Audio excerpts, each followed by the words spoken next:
Let's go all the way tonight. No regrets, just love.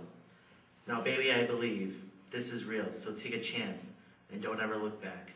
Don't ever look back. Pop singing sensation Katy Perry, in her song Teenage Dream, talks about someone, specifically a teenager, who finds love and is encouraged to engage in certain activities with no regrets, no strings attached, and all in the name of love.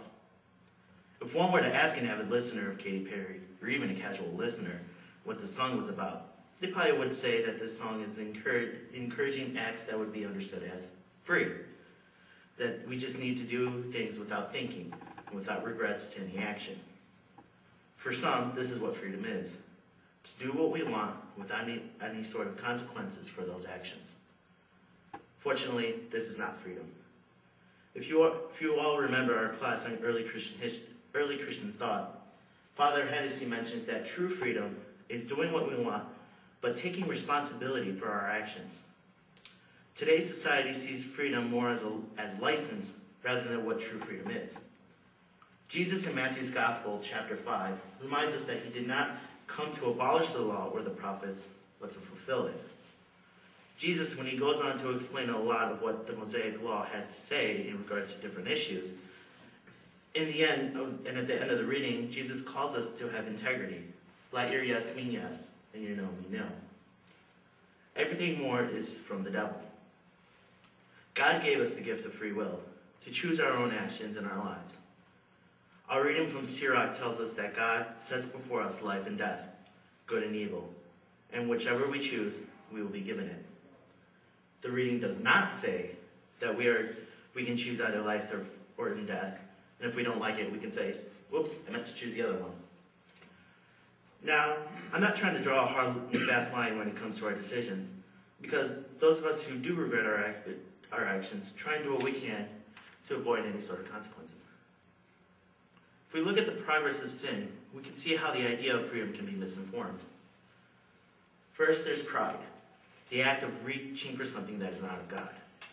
How often do we ourselves and others think, oh, I want to do this, and God nor anyone else can stop me? This can be seen by some as being free, and yet it's not, because it's pride. Next, we have envy. How many times do we see others doing well or having a better life than us, and we do whatever we can to obtain that happiness? Again, this is not freedom, because our desires are not on God. Concupiscence is the result of our desires to be in a position of being superior or having the feeling of superiority. Finally, scapegoating is often the result of our sins because we fail to take responsibility for our sins. In St. Paul's letter to the Corinthians, Paul talks about how the wisdom that he speaks is only meant for those who are mature. Now, when we think of someone who is mature, what do we think of? We probably think of someone who is probably older, doesn't engage in trivial activities, and most importantly, someone who is responsible. We need to take this to heart because Paul says that we do not take wisdom from this age or from rulers of this age. Rather, we take our wisdom from God. How often do we try and seek out wisdom and truth from the world when it sometimes leads us nowhere? We seek out freedom in this way, and it leads to nowhere. This is why we have God's law. It's meant to say yes, not no. This is why we seem to rebel at the idea of following God's law, that God's law is some sort of exterior thing among others. That is why God's law is written into our hearts, because of our love for God. When we truly love someone, we can sometimes go to extremes to show that love. Jesus tells us in the gospel to pluck our eye out, lest we look lustfully on a woman. We are to cut off our hand if our hand causes us to sin. These are pretty extreme. But this helps us to be responsible, and in the long run, helps us to be free. Freedom. This word gets used a lot today. It has come to the point that people really do not know what it means.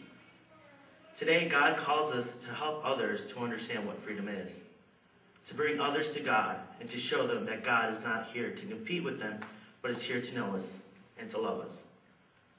The world tries to tell and show us what freedom is, and sometimes they get it right. But even pop singing sensation Katy Perry in her song Teenage Dream misunderstands this. So out of love for our fellow Christians, we need to show them the right path to true freedom. That it's not all about doing what we want, because that only leads us to a life of slavery, to our own inhibitions towards things that are not of God. It takes an act of humility to admit one's fault, to be responsible, but it's the only way that can unite us to Christ. And when we can do this by our own works, and by our own faith. Remember that whoever obeys and teaches these commandments will be called greatest in the kingdom of heaven.